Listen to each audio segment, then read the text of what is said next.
Hello friends, आप सभी का स्वागत है आपके अपने यूट्यूब चैनल द एग्जाम बडी पर। आज की क्लास में हम देखेंगे हिंदी व्याकरण के प्रैक्टिस सेट नंबर 4। आपको बता दूं कि ये यूपी ट्रिपल एग्जाम में यानी जो पेट का एग्जाम होगा उसमें बहुत ही इंपॉर्टेंट है। हम यहाँ पर 15 क्वेश्चन करवाएंगे, यहाँ पर 2 गद्यांश होंगे और 5 नंबर का व्याकरण के क्वेश्चन होंगे। आपको बता दूं कि ये हमारे टीचर्स की टीम है जो यूपी ट्रिपल पेट की क्लास ले रहे हैं। अगर आपको कोई भी सब्जेक्ट किस टाइमिंग पे पढ़ना है तो आप शेड्यूल जरूर देख लीजिए। एक शेड्यूल जरूर देख लीजिए, ये है 8 बजे होती है मेरी क्लास यानी अर्पिता मैम की क्लास, हिंदी की क्लास। यहाँ पर आपको हम 5 नंबर की हिंदी व्याकरण और 10 नंबर का आपठित गद्यांश जो कि 2 गद्यांश आता है एग्जाम में, 5 नंबर का यानी 5 नंबर का ये और 10 नंबर का ये, टोटल 15 नंबर हिंदी से पूछे जाते हैं। जहाँ पर आपठित गद्यांश अगर आप ध्यान से पढ़ते हो तो बोनस नंबर मिलते हैं। तो चलिए हम सबसे पहले देखेंगे व्याकरण के प्रश्नों को। यहाँ लिखा है सज्जन शब्द का सही संधि विच्छेद क्या होगा। सज्जन शब्द का सही संधि विच्छेद क्या होगा। ऑप्शन ए सद प्लस जन, ऑप्शन बी सत प्लस जन, ऑप्शन सी सद प्लस जन, ऑप्शन डी सा प्लस जन। तो करेक्ट आंसर क्या हो जाएगा पहले प्रश्न का, तो कहेंगे ऑप्शन बी करेक्ट हो जाएगा। सत क्या होगा, सत प्लस जन होगा। बात करेंगे इसमें कौन सी संधि है तो कहेंगे व्यंजन संधि है। कौन सी संधि हो जाएगी तो व्यंजन संधि हो जाएगी। ये बात भी आपको याद रखनी है क्योंकि संधि कभी संधि विच्छेद पूछ लेते हैं तो कभी संधि का नाम पूछ लेते हैं। अगला प्रश्न क्या हो जाएगा, प्रश्न नंबर 2 है कि अविभाज्य शब्द का सही विलोम शब्द क्या है। अविभाज्य शब्द का सही विलोम शब्द बताइए क्या हो जाएगा। तो कहेंगे ऑप्शन ए तिरोभाव, ऑप्शन बी प्रादुर्भाव, ऑप्शन सी अवसान, ऑप्शन डी विभाव। तो करेक्ट आंसर क्या हो जाएगा तो कहेंगे ऑप्शन ए तिरोभाव। ऑप्शन ए करेक्ट आंसर हो जाएगा। अगला प्रश्न देखेंगे बच्चा, क्या हो जाएगा कि निम्नलिखित में से कौन सा शब्द पवन का सही पर्यायवाची नहीं है। देखिए आता हुआ प्रश्न कब गलत होता है, जब है या नहीं है, जिसमें आप ध्यान नहीं देते तो क्वेश्चन गलत हो जाता है। ठीक है, और क्या हो जाएगा करेक्ट आंसर तो देखिए ऑप्शन देखेंगे Anil, option B Sameer, option C Anal, option D मारुत। तो यहाँ पवन की पूछी गई पर्यायवाची नहीं है तो क्या कहेंगे अनिल या अनल। देखिए समीर तो है और मारुति भी है, ये सब बात कन्फर्म है। अनिल और अनल में कंफ्यूजन होती है। तो बताइए करेक्ट आंसर क्या हो जाएगा, कहेंगे ऑप्शन सी। ऑप्शन सी अनल। अनल मतलब क्या होता है तो कहेंगे अनल मतलब अग्नि, अग्नि या आग, अग्नि या आग होता है। कंफ्यूज नहीं होना, कंफ्यूज नहीं होना, अग्नि या फिर आग। और ये क्या हो जाएगा तत्सम और ये हो जाएगा तद्भव। अगला देखेंगे कि छाती पर मूंग दलना, ये एक मुहावरा है, इसका सही अर्थ क्या हो जाएगा। छाती पर मूंग दलना, ऑप्शन ए बहुत कष्ट देना या तंग करना, ऑप्शन बी मूंग की दाल पकाना, ऑप्शन सी कड़ी मेहनत करना, ऑप्शन डी छाती का इलाज कराना। चौथा प्रश्न का उत्तर क्या हो जाएगा, कहेंगे ऑप्शन ए बहुत कष्ट देना। ऑप्शन ए यहाँ पर करेक्ट आंसर हो जाएगा, बहुत कष्ट देना या तंग करना। अगला प्रश्न क्या है कि अंधेरी नगरी नाटक के रचनाकार या रचयिता कौन है।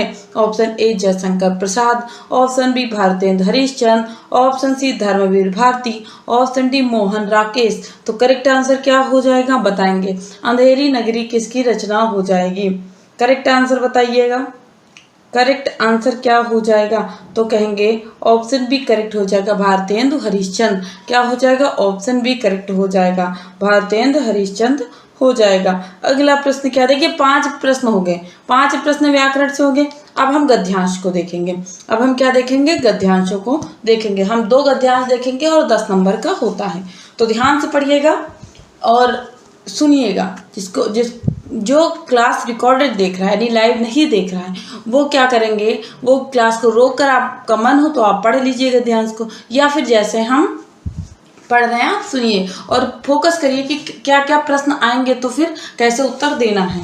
तो यहाँ लिखा है कि पतझड़ पतझड़ ऋतु आने पर जेल के हमारे आंगन में नीम के पेड़ से पत्तों के गिरने पर मन में कभी कभी चिंता होने लगती है कि यह पेड़ का काल आया है या उसका केवल काया पलट हो रहा है। यूँ तो पत्तों को गिरते देखकर मन में विषाद का भाव उत्पन्न होना चाहिए, किंतु ऐसा बिल्कुल नहीं होता, उल्टा मजा आता है। पत्ते इतने झड़ते हैं मानो टिड्डी दल फैल गया हो।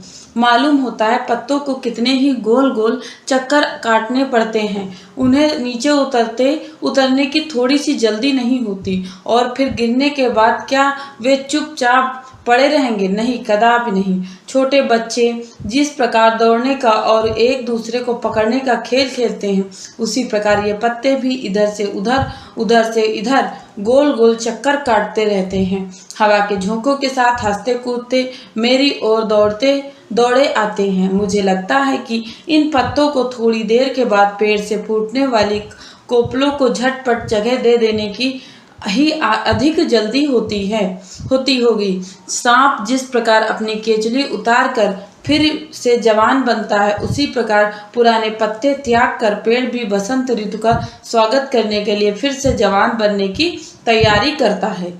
ये क्या है? तैयारी करता है।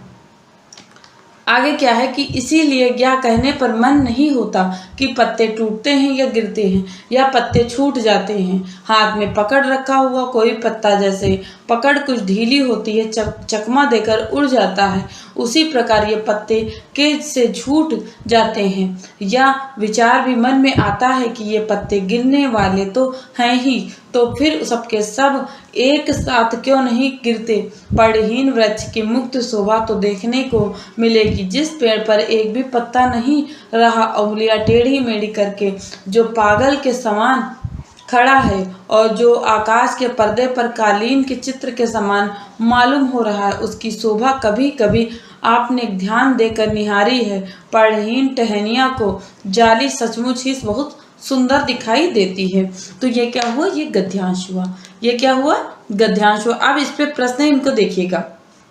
प्रश्न क्या है कि नीम का पेड़ कहाँ था? बताएंगे। नीम का पेड़ कहाँ था? आंसर दीजिए। ऑप्शन ए कवि के आंगन में, ऑप्शन बी जेल के आंगन में, ऑप्शन सी पहाड़ी में, ऑप्शन डी नदी के किनारे। तो करेक्ट आंसर क्या हो जाएगा? फिर से गद्यांश को दिखा रही हूँ कि नीम का पेड़ कहाँ था? पतझड़ ऋतु आने पर जेल के हमारे आंगन। जेल में कहाँ था? जेल में था। तो करेक्ट आंसर क्या हो जाएगा? Option B jail. Option B jail के आंगन में। ठीक है। अगला प्रश्न क्या है कि कवि को किस बात की चिंता थी? यहाँ चिंता होना था। ठीक है, क्या होना था? चिंता थी। ऑप्शन ए पेड़ के अंकुरण हो रहा, ऑप्शन बी पेड़ पुराना हो रहा, ऑप्शन सी पेड़ का काया पलट हो रहा, ऑप्शन डी पेड़ का सिंचन कार्य हो रहा था। तो करेक्ट आंसर क्या हो जाएगा? दूसरे का आंसर हो जाएगा ऑप्शन सी, पेड़ का काया पलट हो रहा था। ऑप्शन सी करेक्ट आंसर हो जाएगा। अगला प्रश्न क्या है? प्रश्न नंबर 13 देखेंगे कि पत्तों की तुलना किससे की गई है? ऑप्शन ए बंदरों की टोली से, ऑप्शन बी टिड्डी दल से, ऑप्शन सी मक्खियों के समूह से, ऑप्शन डी बच्चों की टोली से। तो तीसरे का उत्तर क्या हो जाएगा? कहेंगे ऑप्शन बी टिड्डियों के दल से। बच्चे भी आए थे लेकिन दल यानी कि पत्तों की तुलना टिड्डी के दलों से किया गया था। ऑप्शन बी यहाँ पर करेक्ट हो जाएगा। अगला प्रश्न कि हवा के झोंकों का पत्तों पर क्या प्रभाव पड़ रहा था? तो बताएंगे हवा के झोंकों का पत्तों पर क्या प्रभाव पड़ रहा था? तो ऑप्शन ए वे हंस कूद रहे थे, ऑप्शन बी वे मिट्टी से क्या हो रहे थे? मिट्टी से क्या हो रहे थे?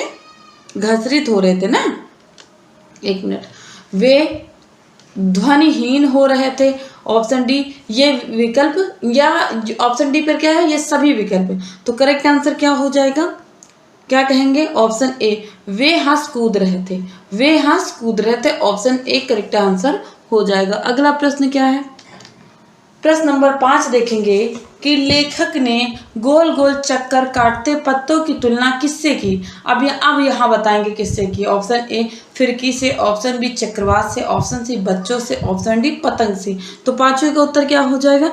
यहाँ कहेंगे बच्चों से। क्या कहेंगे? यहाँ बच्चों से कहेंगे। और जो इससे पीछे वाला प्रश्न था, एक मिनट, ये प्रश्न। यहाँ बच्चों की टोली ना कहकर क्या कहते हैं, टिड्डी से। तो यही सब छोटी छोटी जो कंफ्यूजन होती है क्वेश्चन को गलत कर देती हैं। अगला प्रश्न आने से पहले गद्यांश होगा। हमने यहाँ क्या देखा, हमने यहाँ 5 प्रश्न देखे गद्यांश के, प्लस 5 प्रश्न और किसके देखे थे, हिंदी व्याकरण के। तो टोटल 10 प्रश्न हमने कर लिए, अभी 5 प्रश्न और करना है। और यही पैटर्न पर यूपी SSSC पेट यानी प्रैक्टिस सेट करवा ही रही हूँ, तो 15 प्रश्न हिंदी से आएंगे और 15 नंबर बहुत होते हैं, ठीक है, हिंदी से।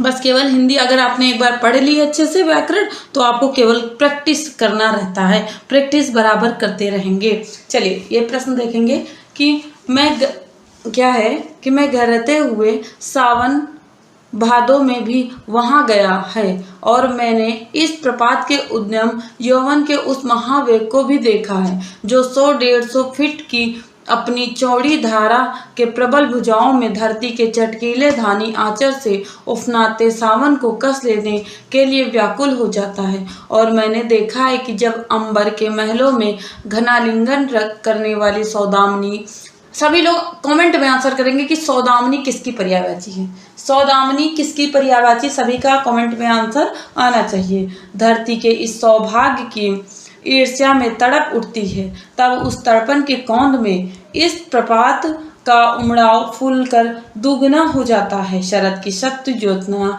में जब यामिनी पुलकित हो गई और जब इस प्रपात के यौवन का मत सुमार पर आ गया और उस खुमारी पर इसका सौंदर्य मुग्ध के वंदन मंडल की भांति और अधिक मोहक बन गया है, तब भी मैंने इसे देखा है और तभी जाकर मैंने शरद बिंदु को इस प्रपात की शांत तरल स्फटिक धारा पर बिछलते हुए देखा है। पहली बार जब मैं गया था तब कहाँ ठहराने के लिए कोई स्थान नहीं बना था, इसलिए खड़ी दोपहरी में चट्टानों की ओट में ही छां मिल सकी थी। भूरी भूरी चट्टानें पानी के आघात से घिस घिस कर काफी समतल बन गई और इनका ढाल बिल्कुल खड़ा है। इन चट्टानों के कमरों पर बैठकर लगभग 7-8 हाथ दूर प्रपात के शिखरों पर छिड़काव रोम रोम से किया जा सकता है। क्या किया जा सकता है? इन शिलाओं से ही कुंड में छलांग मारने वाले धवल जल बादल पेंग मारते से दिखाई देते हैं और उनके मंद गर्जन का स्वर भी जाने किस मल्हार के राग में चढ़ता उतरता रहता है कि मन उसमें खो सा जाता है।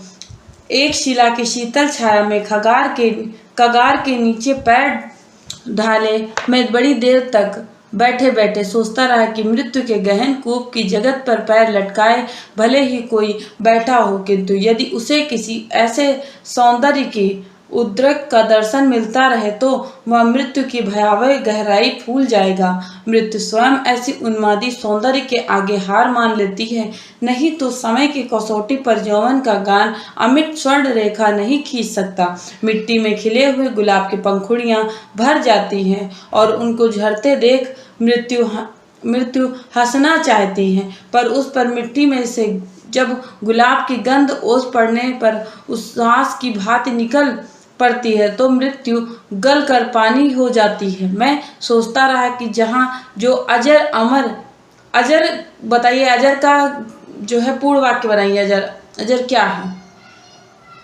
अजर का एक अर्थ है ना, तो इसके अनेक अर्थ बना के दिखाइए। उमड़ा चला जा रहा है वहाँ स्वयं विलय का सौंदर्य विलय मटमैली धारा का शुभ्र जल कड़ों में सुंज जल कड़ों की राशि का सुबंतर वाण और वाष्प के सौंदर्य रस भरे जूही लदे घुंघराले और लहरीले चूड़ा पास में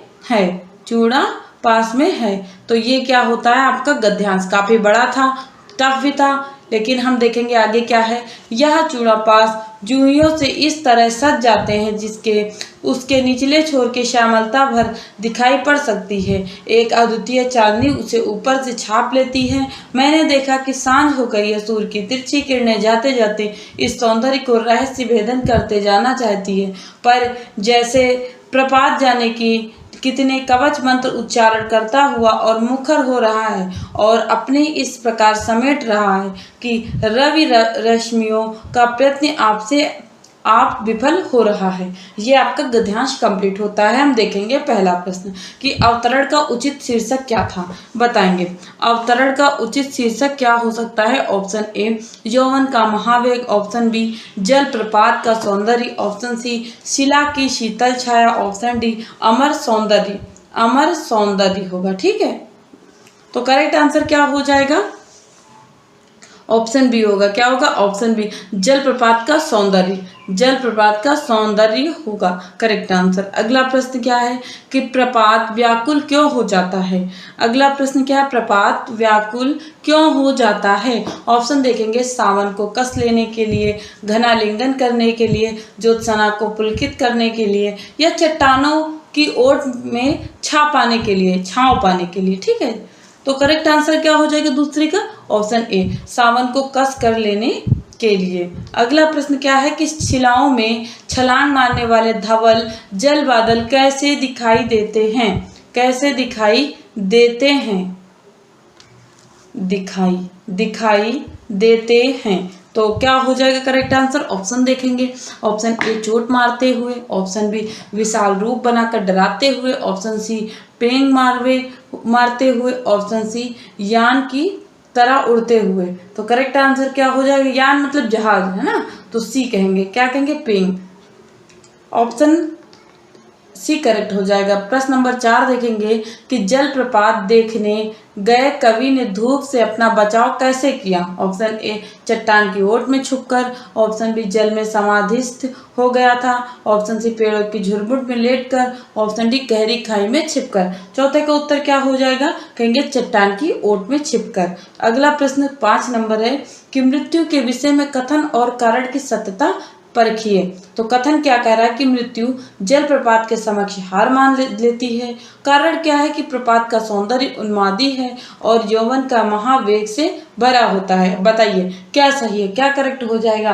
तो यहाँ कहेंगे ऑप्शन ए, यानी कथन और कारण दोनों ही सत्य हैं। ऑप्शन ए करेक्ट आंसर हो जाएगा। आपके टोटल 15 प्रश्न कंप्लीट हुए, जहां पर हमने कैसे देखा 15 प्रश्नों को?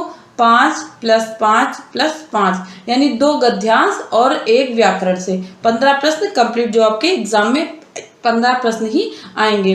तो जैसा कि शेड्यूल मैंने अभी बताया था, आप लोग शेड्यूल देख लीजिए और क्लास को सभी लोग लाइक जरूर कर दीजिए।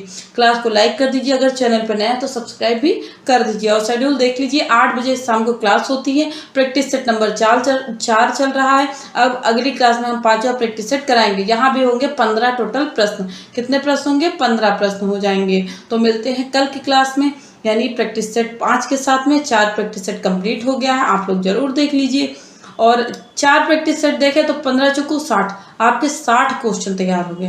कितने क्वेश्चन? 60 क्वेश्चन और 8 गद्यांश। कितने गद्यांश? 8 गद्यांश। तो भले ही एक क्लास छोटी हो रही है, लेकिन अगर आप रेगुलर रहेंगे तो एग्जाम तक इतने क्वेश्चन आपको मिल जाएंगे, इतने टाइप मिल जाएंगे, इतने प्रकार के गद्यांश मिल जाएंगे कि 15 नंबर आपके पक्के हो जाएंगे। ठीक है, 15 नंबर हिंदी में आपके पक्के हो जाएंगे। मिलते हैं कल की क्लास में। धन्यवाद।